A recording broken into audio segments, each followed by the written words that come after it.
جی ناظرین ویلکم. اچھا سر، ایک اور بڑی انٹرسٹنگ اس سے پہلے کہ فلسطین میں بات کروں، جے شنکر جو بھارت کے وزیر خارجہ تھے، انہوں نے بھی ایران کا وزٹ کیا تھا 12-14 کے درمیان. ہی واز ان تہران اسی مہینے کی، اور یہ واقعہ ہوتا ہے 17 کو.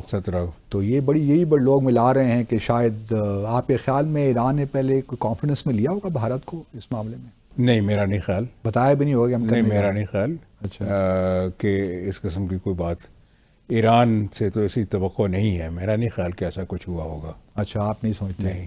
مطلب اس لیول کے تعلقات نہیں ہیں ان کے، یا کیا؟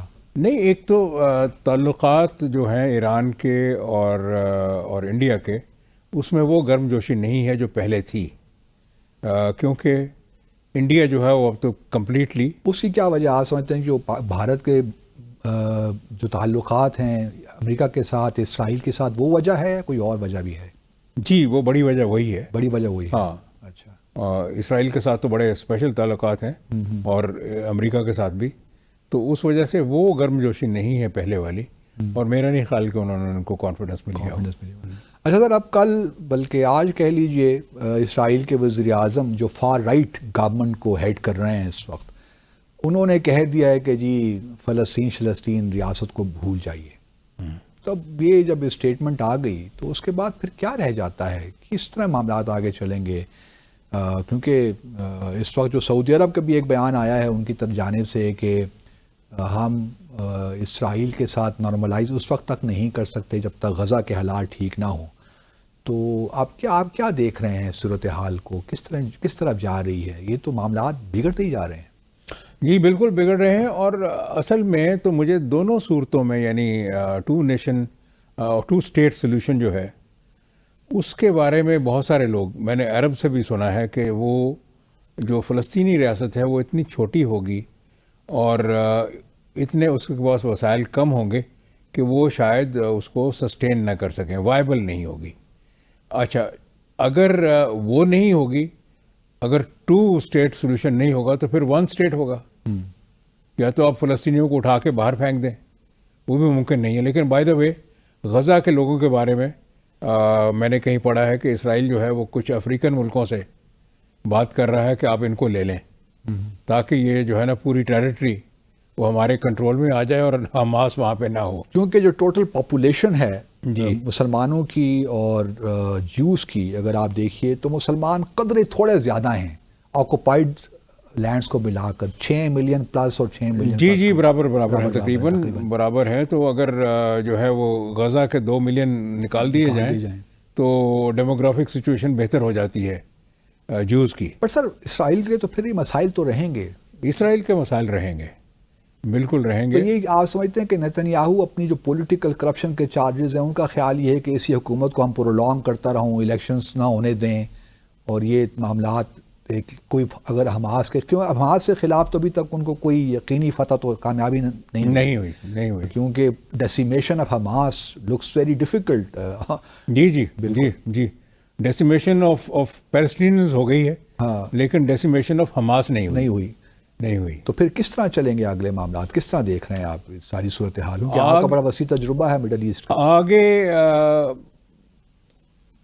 دیکھیے، مختلف قسم کے گیس جو ہے وہ کیے جا سکتے ہیں. ایک تو یہ ہے کہ حماس کو تو ڈیفینیٹلی اسرائیل کا جو امیجیٹ آبجیکٹو ہے وہ یہ ہے کہ حماس ختم ہو نہ ہو، لیکن اسے غزہ کو کنٹرول نہیں کرنا چاہیے.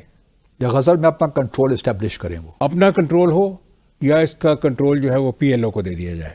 تو یہ ممکن ہے آپ کے خیال میں؟ میری جو بات ہوئی ہے، کیونکہ وہاں پہ کچھ آوازیں ایسی آئی ہیں غزہ سے کہ کچھ لوگ کہہ رہے ہیں کہ جی ہم تو آرام سے جینا چاہتے ہیں، یہ مسئلہ جو ہے یہ سارا حماس نے پیدا کیا ہے، لہٰذا ہم حماس کے ساتھ نہیں ہیں.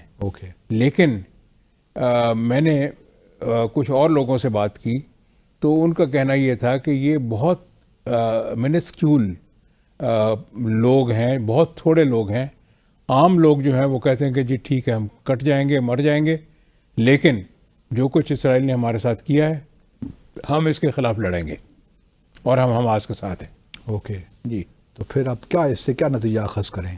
اس سے جنگ جاری رہے گی؟ میخم میں جنگ جاری رہے گی. نہیں تو صحیح، کہیں نہ تو اینڈ آئے گا. اینڈ تو آئے گا, مہینہ رہے یہ گا. کیا یہ ہوتیز نے جو پریشر بلڈ کیا ہے، کیا یہی تو ٹریگر نہیں کرے گی کہ اب جنگ بندی کی طرف جایا جائے، امریکہ کی جانب سے پریشر آئے؟ کیونکہ امریکہ اس کے پاس بھی تو چابی ہے نا سر ایک ہاں, اسرائیل کو امریکہ پریشر. کے پاس تو ڈیفینیٹلی چابی ہے. اور لیکن اب نتنیاہو نے بڑے کہا کہ اگر یہ بات میں امریکہ کو بھی کہنے کے لیے تیار ہوں کہ 2 اسٹیٹ سولوشن از گون. ہاں, امریکہ ابھی تک تو کہہ رہا ہے کہ 2 اسٹیٹ ہونا وہ چاہیے, تو کہہ رہے ہیں لیکن اسرائیل جو کہہ رہا ہے کہ نہیں ہوگا, تو پھر یہ ہے کہ اس سے تو پھر معاملہ جو ہے اور اس میں گڑبڑ ہوگی, کیونکہ عرب سٹینس جو ہے وہ اب تھوڑا سا, یعنی پہلے تو عربز نے بھی, یعنی گلف عربز کی بات کر رہا ہوں میں, انہوں نے بھی 2 اسٹیٹ سولوشن کی بات کرنی کم کر دی تھی. اب وہ دوبارہ آئے ہیں اس طرف, تو اور اسرائیل جو ہے اسے ہٹ گیا ہے. لیکن آج سعودی پوزیشن میں تھوڑی نیوانسز کا مجھے فرق نظر آیا. انہوں نے کہا کہ اب ہم اسرائیل کے ساتھ بات چیت کرنے کے لیے تیار ہیں, پہلے سیز فائر ہو جائے. اوکے, تو یہ بڑی انٹرسٹنگ ان کی اسٹیٹمنٹ تھی, اس میں بہت سے نیوانسز تھے, مطلب بہت اپنے آپ کو وہ اسپیس دے رہے تھے, فلیکسیبلٹی شو کر رہے تھے. یعنی 2 اسٹیٹ سولوشن کو زیادہ ہائی لائٹ نہیں کیا انہوں نے سیز فائر کو, کہ اسرائیل جنگ بندی ہو جائے. ٹھیک, تو یہ اب ان کی پہلی مطلب ڈیمانڈ ہے. ٹھیک, تو یہ انٹرسٹنگ تو یہ انٹرسٹنگ ہے, ڈیفینیٹلی ہے, اس لیے کہ غزہ کی جو ریکنسٹرکشن ہے وہ اس میں ڈیفینیٹلی گلف کنٹریز کا حصہ ہوگا. تو اگر کوئی کسی کی بات اگر کوئی مانے گا, اگر حماس بھی مانے گی, تو وہ گلف عربز ہیں, پرٹیکولرلی قطر اینڈ سعودی عربیہ. تو یہ ایک صورتحال ہو سکتی ہے کہ جی صرف جنگ بندی جو ہے وہ ہو جائے, اور اس کے بعد پھر ریکنسٹرکشن ہو تو امن ہو سکتا ہے. لیکن امن جو ہے, اصل امن جو ہے وہ تب تک نہیں آئے گا جب تک کہ فلسطینی جو ہے ان کا مسئلہ حل نہیں ہوتا. تو مطلب اب انٹرسٹنگ ہوگا کہ جو گلف کنٹریز ہیں, خاص طور پہ سعودی عرب, وہ کس طرح اپنے آپ کو کنڈکٹ کرتے ہیں سارے معاملے میں. دس از ویری امپورٹنٹ. اور جب ہم فلسطینی کہتے ہیں تو اگر 6 ملین یہاں پہ ہیں تو 6 ملین باہر بھی ہیں, جارڈن میں ہیں اور مصر میں ہیں, کہیں کہیں ہیں. جی, اپنا بیروت کے باہر کیمپس ہیں, بالکل, صبرا اینڈ شتیلا اینڈ دوسرے جو ہے ڈماسکس میں ہیں. تو ایک زمانے میں پاکستانی بھی تھے سر, بڑے اسٹوڈنٹس پڑھنے آیا کرتے تھے فلسطینی ایک زمانے میں. ہاں, لیکن وہ نہیں تھے, یعنی فلسطینی مہاجرین نہیں تھے, لیکن اسٹوڈنٹس تھے جی, اسٹوڈنٹس بہت آتے تھے. ہمارے بلکہ قائد اعظم یونیورسٹی ہمارے ساتھ تھے پڑھنے. اوکے, تو I know many Palestinian students coming to Pakistan, بلکہ اسلامک یونیورسٹی بہت آیا کرتے اسلام آباد کی. جی, انٹرنیشنل اسلامک. جی.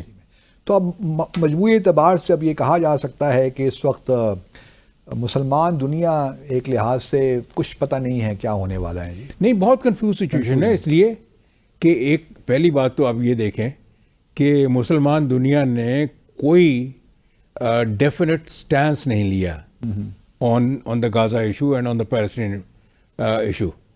پہلے ہوتا تھا, اب وہ جیسے ایران کا ایک تو ہوا درمیان میں آیا کہ جی اب ہمارا اصل اینیمی جو ہے وہ ایران ہے, اسرائیل نہیں ہے, اس نے ڈائلیوٹ کیا, اور اس کے بعد سے پھر اور بھی ڈائلیوٹ ہوتا گیا because of the economic interest of the golf countries.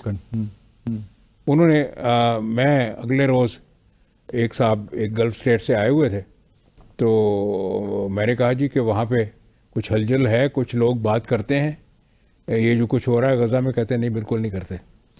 تو ہمارے ہاں سے جو پاکستان کا ریئیکشن تھا, کیا اگر ہمارے یہاں الیکٹڈ گورنمنٹ ہوتی تو آپ سمجھتے ہیں کہ شاید ہم زیادہ ویگرسلی اس معاملے کو پرسو کرتے انٹرنیشنلی, یا یہی صورتحال ہوتی جو اس وقت ہے؟ دیکھیے, اس میں تو آپ یہ دیکھیں کہ آپ کی جو 2 مین سٹریم پارٹیز ہیں جو الیکشن لڑنے جا رہی ہیں, namely the Muslim League and the Peoples Party, انہوں نے غزہ کے لیے کتنے بیان دیے ہیں؟ آپ کے ہاں اگر کسی نے کوئی بیان دیے ہیں تو وہ آپ کی رائٹ ونگ ریلیجس پارٹیز ہیں, جماعت اسلامی یا کسی حد تک جمعیت علماء اسلام. تو جو آپ کی جو مین سٹریم پارٹیز ہیں انہوں نے تو کوئی خاص نہیں کہا. اس سے کیا وجہ ہے سر؟ پاکستان چاہے سعودی عرب کے ساتھ اپنے آپ کو رکھنا چاہتا تھا؟ ایک تو وہ وجہ ہے، دوسرا یہ ہے کہ اب پاکستان میں یہ ریئلائزیشن آئی ہے کہ اس میں عربز کو لیڈ لینی چاہیے، ہمیں خامخواہ جو ہے اس میں نعرے بازی کی ضرورت نہیں ہے. اور آپ تو آپ کا تو پورا کیریئر فارن آفس کا ہے میری طرح سے. فارن آفس میں بھی بریف جو ہے وہ یہی ہوتا ہے کہ پاکستان ول گو along دا عرب کنسنسس. جب بھی کوئی مسئلہ ہوگا تو ان کا جو ایک اجتماعی سٹانس ہوگا اس کو ہم سپورٹ کریں گے. تو اگر وہی اپنے آپ کو اپنے اس سٹانس کو، یعنی جو اصل مسئلہ ہے اور اس کا حل جو ہے اس کے اوپر وہ کھڑے نہیں رہے یا وہ گرم جوشی نہیں رہی تو پاکستان پھر آگے کو زیادہ بڑھے. لیکن ہمارے ہاں تو لوگ 1940 کی ریزولوشن کا بھی تو حوالہ دیتے ہیں نا سر، کہ قائد اعظم رحمۃ اللہ علیہ نے کہا تھا کہ جو اسرائیل ہے یہ تو ایک اللیجٹیمیٹ اسٹیٹ ہے، اس کو ہم کبھی قبول نہیں کریں. نہیں، وہ 1940 کو اب گزرے ہوئے بہت عرصہ ہو گیا. اسی طرح سے اگر میں بات کروں 1948 کی، بلکہ 47 کا ہے، اکتوبر 47 کا جو ہے ریزولوشن جس میں پارٹیشن آف پیلسٹائن ہے، تو اس میں عرب کنٹریز نے یہ کہا تھا کہ ہمیں یہ پارٹیشن قبول نہیں ہے، ہم اسرائیل کو اٹھا کے سمندر میں پھینک دیں گے. آج وہی اسرائیل کہہ رہے ہیں کہ آج وہی عرب کہہ رہے ہیں کہ ہم ٹو اسٹیٹ سولوشن چاہتے ہیں یا سیز فائر چاہتے ہیں، اور وہ اسرائیل نہیں مان رہا. وہ زمانہ تھا ناظرین کہ اس وقت جو اسرائیل کی ریاست کو تقریباً اس علاقے کا 5% حصہ دیا گیا تھا، لیکن وہ اس وقت عربوں نے ماننے سے انکار کر دیا، اور آج جو 22% علاقہ فلسطینی مانگ رہے ہیں وہ اسرائیل دینے کو تیار نہیں. تو ناظرین آج کے لیے اتنا ہی. انشاءاللہ کل شب 10 بجے دوبارہ آپ سے ملاقات ہوگی. سر میں بڑا مشکور ہوں آپ کا ونس اگین. کل ملاقات ہوگی انشاءاللہ آپ سے. اپنا اور اپنے ارد گرد رہنے والوں کا خیال رکھیے گا. اللہ حافظ.